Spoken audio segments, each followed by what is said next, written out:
नमस्कार। उत्तराखंड के इस वक्त के बुलेटिन के साथ मैं हूं अनुपम। प्रदेश की हर छोटी बड़ी खबरों को लेकर के दिल्ली दौरे पर हैं सीएम तीरथ सिंह रावत। 3 दिन से दिल्ली में हैं सीएम तीरथ। जेपी नड्डा से मिलने पहुंचे हैं सीएम तीरथ। जेपी नड्डा से फिलहाल मुलाकात कर रहे हैं सीएम तीरथ सिंह रावत। सीएम तीरथ सिंह रावत पहुंचे हैं, आपको बता दें कि पार्टी अध्यक्ष जेपी नड्डा के घर पर प्रदेश के राजनीतिक हालात पर दोनों के बीच में चर्चा हो रही है। सीएम के दिल्ली दौरे से सियासी अटकलों का बाजार काफी गर्म है। तमाम तरह की चर्चाएं चल रही हैं और इससे पहले भी जेपी नड्डा से और अमित शाह से उनकी मुलाकात हो चुकी है। अब एक बार फिर, क्योंकि ये लगातार सूत्रों के हवाले से खबर आ रही थी कि तीरथ सिंह रावत को दिल्ली में ही रुकने के लिए कहा गया है, और एक बार फिर क्योंकि अभी 2 दिन पहले ही जेपी नड्डा के साथ उनकी बातचीत हुई है, मुलाकात हुई है, और अब एक बार फिर जेपी नड्डा के यहाँ मुलाकात करने के लिए पहुंचे हैं। ऐसे में सियासी सरगर्मियों का बाजार पूरी तरह से गर्म है। उत्तराखंड में उपचुनाव को लेकर किस तरीके से, क्या लाइन और लेंथ है, क्या 2022 पर फोकस है, तमाम तरह की अटकलें यहां पर लोग लगा रहे हैं। लेकिन 3 दिन से उत्तराखंड के मुख्यमंत्री दिल्ली में हैं। एक बार उनकी मुलाकात जेपी नड्डा से और अमित शाह से हो चुकी है, और आज एक बार फिर जेपी नड्डा के घर पहुंचे हैं, जहां पर उनसे मुलाकात कर रहे हैं। और सीधे हम रुख कर रहे हैं दिल्ली का, जहां पर राजीव तिवारी हमारे संवाददाता हमारे साथ जुड़े हुए हैं, जो लगातार तमाम उत्तराखंड से जुड़ी बड़ी खबरों पर नजर बनाए हुए हैं। राजीव, बताइए जरा, एक बार फिर जेपी नड्डा के यहां पहुंचे हैं तीरथ सिंह रावत। इस मुलाकात के क्या मायने निकाले जाएं और क्या सियासी हवा निकलकर बह रही है?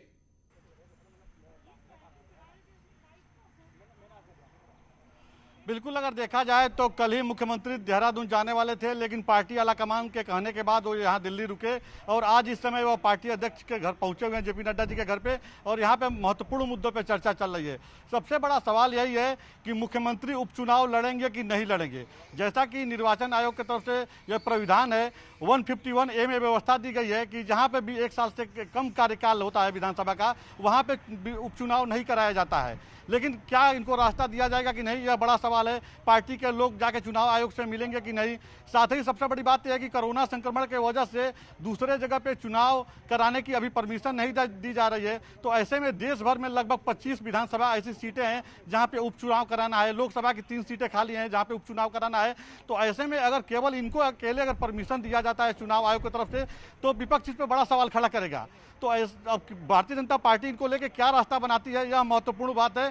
साथ ही अगर इनका कार्यकाल अगर देखा जाए 6 महीने का जो है वो 9 सितंबर को पूरा हो रहा है, तो अगर ये चुनाव नहीं लड़ते हैं तो फिर पार्टी किसको सामने लाती है, किसको जिम्मेदारी देती है, किसके चेहरे पर चुनावी मैदान में जाती है, तमाम तरह के सवाल हैं। अभी कितनी देर से वहां पर दोनों के बीच में मुलाकात चल रही है, बातचीत चल रही है, और क्या उत्तराखंड के कुछ और नेता भी जेपी नड्डा से या पार्टी के नेताओं से आज मुलाकात कर सकते हैं?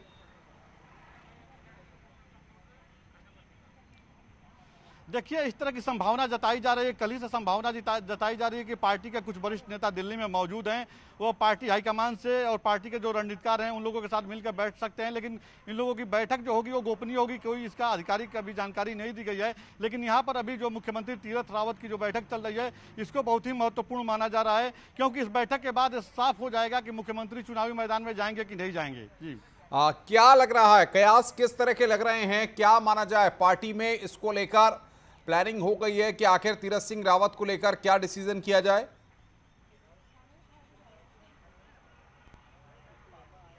बिल्कुल, अगर देखा जाए तो जिस तरह से जो हालात बने हुए हैं, जब मुख्यमंत्री दिल्ली पहुंचे, शुरू से देखा जाए तो जब वहां पे चिंतन बैठक हुई, चिंतन बैठक के बाद मुख्यमंत्री को दिल्ली बुलाया जाता है। मुख्यमंत्री आधी रात को जो है पार्टी अध्यक्ष से और गृह मंत्री से मुलाकात करते हैं। उसके बाद अपने जो सांसद फ्लैट है वहां जाते हैं। किसी से कल पूरे दिन किसी से मुलाकात नहीं की, रात में मुलाकात नहीं किए, पार्टी अध्यक्ष के बुलावे का इंतजार कर रहे थे। जैसे ही मैसेज गया वहाँ पे पहुंचे हुए हैं, और यहाँ पे अब आगे की तैयारी की चर्चा चल रही है कि विधानसभा चुनाव उपचुनाव लड़ाने को लेकर क्या कुछ रणनीति बनाई जा सकती है। सबसे बड़ा सवाल यही है कि अगर तीरथ सिंह रावत को उपचुनाव लड़ाना होता तो पार्टी हाईकमान कहते कि जाइए अपने चुनावी क्षेत्र में, गंगोत्री क्षेत्र में जाइए, जहां से आपको चुनाव लड़ना है, वहाँ चुनाव की तैयारी कीजिए। यहाँ पे बीजेपी का डेलीगेशन चुनाव आयोग से मिलेगा और आपके लिए समय मांगेगा कि वहाँ पे इनको परमिशन दिया जाए। तो इस तरह का कहीं कुछ देखने को नहीं मिल पा रहा है।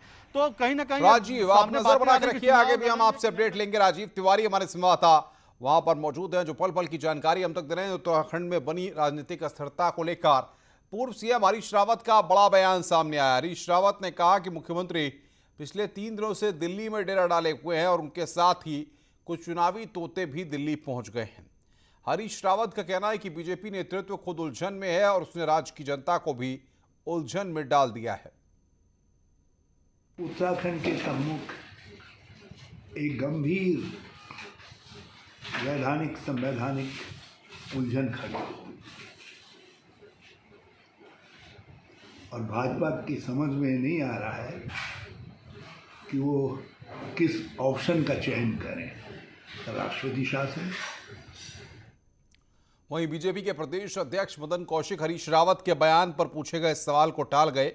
मदन कौशिक ने कहा कि राज्य में कोई राजनीतिक अस्थिरता नहीं है, आज या कल में सीएम लौट आएंगे। साथ ही कहा कि उत्तराखंड में बीजेपी के राष्ट्रीय अध्यक्ष जेपी नड्डा 10 या 11 जुलाई को दौरा करेंगे। इसी महीने में राष्ट्रीय अध्यक्ष जी का कार्यक्रम प्रस्तावित है, उस पर भी हम लोगों ने चर्चा की है। राष्ट्रीय अध्यक्ष जी के कार्यक्रम के बिंदु क्या क्या होंगे उन पर हमने अभी तक चर्चा की है। इसी महीने में राष्ट्रीय अध्यक्ष जी का कार्यक्रम प्रस्तावित है। उस कोविड के चलते लगातार दूसरे साल भी कांवड़ यात्रा को रद्द कर दिया गया है। इस बारे में सरकार की तरफ से आदेश जारी कर दिया गया है। कांवड़ यात्रा इस साल 25 जुलाई से शुरू होने वाली थी। आपको बता दें कि हर साल सावन में होने वाली कांवड़ यात्रा में हजारों कांवड़िए हरिद्वार और ऋषिकेश पहुंचते हैं। साथ ही 4 धाम की यात्रा के बाद ये दूसरी बड़ी यात्रा है जिसका हरिद्वार और ऋषिकेश की इकोनॉमी पर सीधा असर पड़ता है। तो सावन में होने वाली कांवड़ यात्रा को फिलहाल कैंसिल किया गया है। ये बड़ी खबर हम आपको बता रहे हैं। पिछले साल भी कांवड़ यात्रा को कैंसिल किया गया था। उत्तर प्रदेश से और तमाम उत्तराखंड से सटे हुए इलाके हैं, जो जिले हैं उत्तर प्रदेश की सीमा के, वहां से भी गंगा सावन के समय में आपको बता दें कि कांवड़ लेकर के जाते हैं हरिद्वार ऋषिकेश में, वहां पर कांवड़िए पहुंचते हैं। और इस साल भी कांवड़ यात्रा को कैंसिल किया गया है। कैंसिल करने का आदेश जारी हो गया है। अब तमाम अन्य राज्यों से भी जो कांवड़ लेकर के हरिद्वार या बाकी जगह जाते हैं वो अब लोग नहीं जा पाएंगे।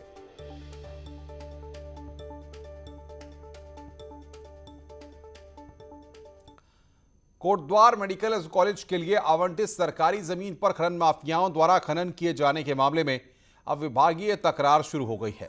कॉलेज की जमीन पर खनन रोकने के लिए प्रशासन की ओर से चिकित्सा शिक्षा को लेटर भेजकर जमीन की देखरेख करने की बात कही गई थी।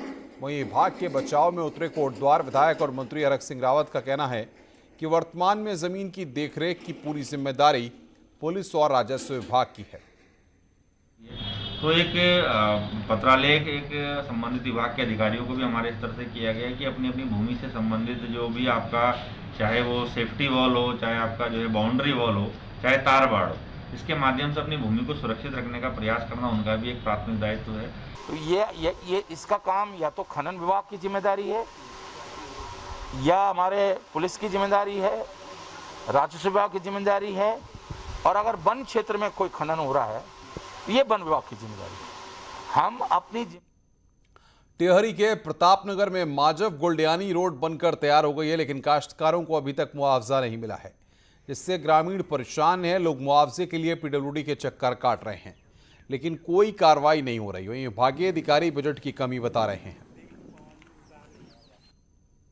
निर्माणाधीन मोटर मार्ग माजव गोल्डियानी, और इसको लगभग कई वर्षों से निर्माणाधीन है, और जिस पर जो कि पीडब्ल्यूडी बरवाड़ी के पास जो कार्यदायी संस्था है लोक निर्माण विभाग बरवाड़ी है, और इसमें जो है कई वर्षों से अभी तक काश्तकारों को मुआवजा नहीं मिला है। और जहाँ तक मुआवजे की बात है तो मुआवजा हमने इसमें आधे से ज़्यादा लोगों को बांट दिया है, कुछ बाकी है और उसकी फाइल हमने तैयार की थी। पिछली बार 95 लाख के आसपास थी, उसमें से हमें 35 लाख पिछले साल मिला था जो हमने लोगों को बांट दिया था, और जो रेस्ट 60 लाख के आसपास है वो इस समय डिमांड कर रखी थी। जैसे वो आता है वैसे हम लोगों को उसको।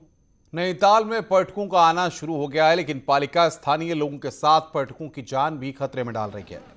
पर्यटक नैनी झील में बोटिंग कर रहे हैं, लेकिन नाव यूनियन और पालिका न तो इन नाव को सैनिटाइज कर रही है और न ही लाइफ जैकेट दिए जा रहे हैं। कोरोना की तीसरी लहर की आशंका के बीच इस तरह की लापरवाही भारी पड़ सकती है। हालांकि अधिकारियों का कहना है कि लोगों को जागरूक किया जा रहा है। पर्यटक जो हमारे शहर में आ रहे हैं और अक्सर प्राय देखा जा रहा है कोई मास्क नहीं लगा रहे हैं, तो इसके लिए हमने अभी आज ही अनाउंस गाड़ी से और लाउड स्पीकर के माध्यम से मस्जिद से गुरुद्वारे से अनाउंस करा दिया, डीएसए मैदान से अनाउंस कराया और ये हमारा अनाउंस के लिए कंटिन्यू चलता रहेगा, जिससे पब्लिक को अवेयर करके कि अपनी सुरक्षा के लिए मास्क पहने या सैनिटाइज अपना यूज़ करें, इसके लिए प्रयास। मॉनसून शुरू होते ही कॉर्बेट में शिकारियों का खतरा बढ़ जाता है, क्योंकि बारिश के चलते रास्ते टूट जाते हैं, जिसके चलते गाड़ियों से गश्त करना मुश्किल हो जाता है। ऐसे में कॉर्बेट प्रशासन इन दिनों संवेदनशील स्थानों में पैदल गश्त बढ़ा देता है। गश्त के दौरान दूर तक नजर रखने के लिए ड्रोन का भी उपयोग किया जाता है, जिससे कि वन्यजीव सुरक्षित रह सकें।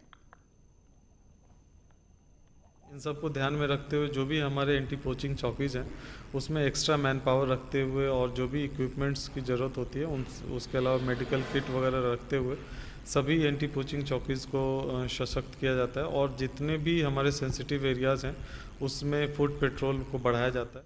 चंपावत में लधिया नदी में 3 करोड़ की लागत से बन रही सुरक्षा दीवार में घटिया सामग्री के इस्तेमाल का मामला सामने आया है। पिछले 3 महीने से कार्यदायी संस्थान और ठेकेदार की मिलीभगत से नदी से अवैध तरीके से पत्थर और रेत निकाला जा रहा है। करीब 400 मीटर लंबी और 5 मीटर ऊंची निर्माणधानी सुरक्षा दीवार का निर्माण बाढ़ जैसे हालात से बचने के लिए किया जा रहा है।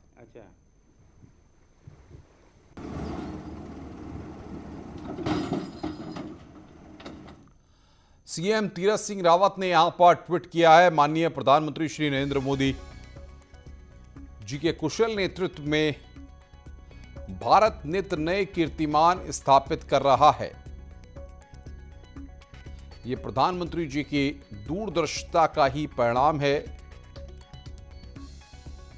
कि इन्वेस्टमेंट इंडिया को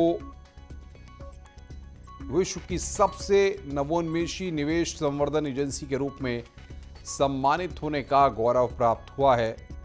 सभी को बधाई।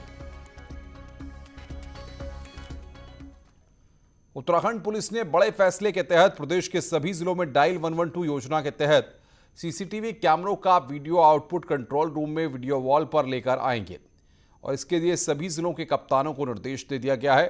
इससे पूरे जिले पर पैनी निगाह रखी जा सकेगी और अपराध पर भी लगाम लगेगी।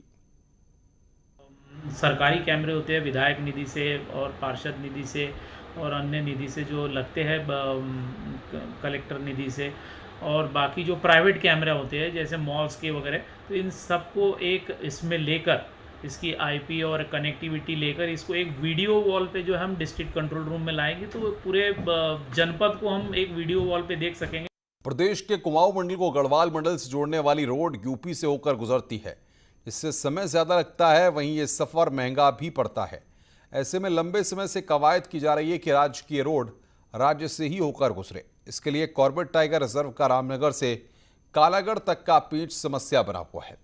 राज्यसभा सांसद अनिल बलूनी की माने तो भारत सरकार, उत्तर प्रदेश सरकार और उत्तराखंड की सरकार तीनों पक्ष मिलकर ही इसे बना सकते हैं। उन्होंने कहा कि वे इसके लिए प्रयासरत हैं। उन्होंने विश्वास जताया कि ये रोड जरूर बनेगी। हम उस मार्ग के लिए, मैं व्यक्तिगत तौर पे भी, पार्टी के तौर पे भी, सरकार के तौर पे भी हम लोग प्रयास किया था। अभी मैं लगातार इस प्रयास में हूँ कि भारत सरकार, उत्तर प्रदेश सरकार और उत्तराखंड सरकार, अगर हम तीनों पक्ष मिलके कंडी मार्ग के लिए प्रयास करेंगे तो जरूर ये पूर्ण हो सकता है। और आप विश्वास रखिए, हम लोग, हमारी तीनों सरकारें मिलके इस मार्ग को बनाने के लिए पूरा प्रयास करेंगे और मुझे पूरा विश्वास है कि हम इस मार्ग को बनाएंगे। उत्तराखंड का अपना मार्ग होगा। खबरें और भी हैं, फिलहाल रुकना एक ब्रेक के लिए। ब्रेक के बाद जल्द हाजिर होते हैं।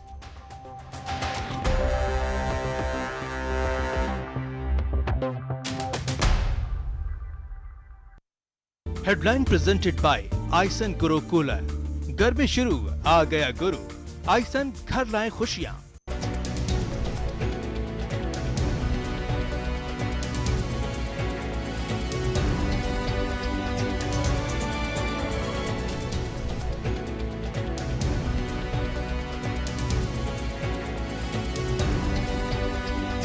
हेडलाइन प्रेजेंटेड बाय आइसन गुरु कूलर। गति तेज दिल्ली में कांग्रेस ने राजनीति तेज की है। आज हाईकमान से मिल सकते हैं हरीश रावत, प्रीतम सिंह भी कर सकते हैं मुलाकात। राहुल गांधी से मिल सकते हैं दोनों नेता। नेता विपक्ष प्रदेश अध्यक्ष पर चर्चा हो सकती है। बड़ी खबर यहां पर आ रही है, कांग्रेस के अंदर भी राजनीति तेज हो गई है। राहुल गांधी से दोनों नेता मुलाकात कर सकते हैं, ये बड़ी खबर इस वक्त आ रही है हमारे पास। नेता विपक्ष और प्रदेश अध्यक्ष पर चर्चा हो सकती है। दिल्ली में कांग्रेस की राजनीति तेज है।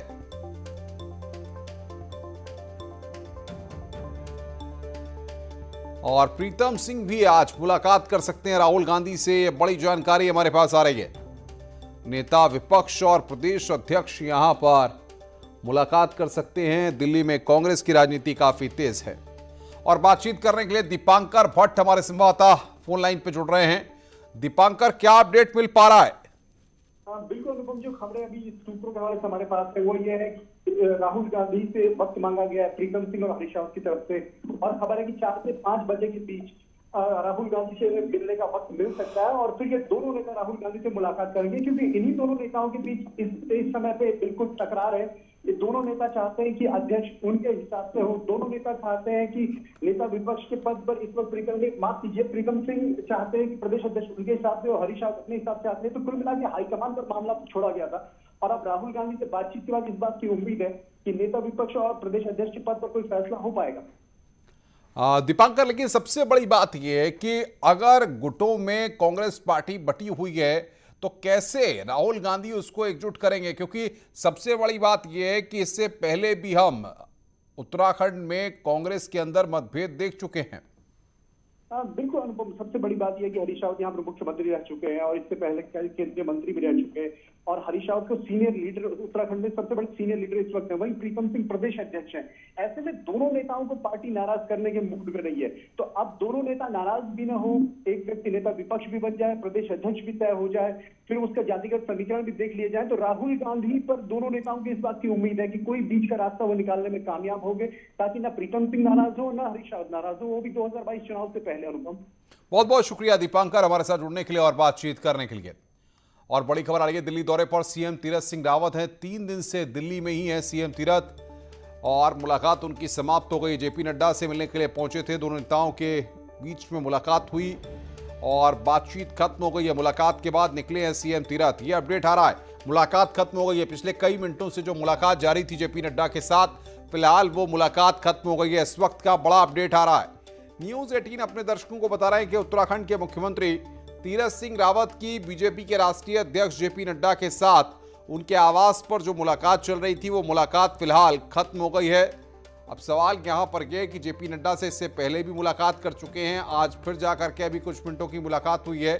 ऐसे में क्या आने वाले वक्त में जेपी नड्डा के उत्तराखंड दौरे पर बात हुई है, उपचुनाव के मसले पर बात हुई है, 2022 की तैयारियों पर बात हुई है?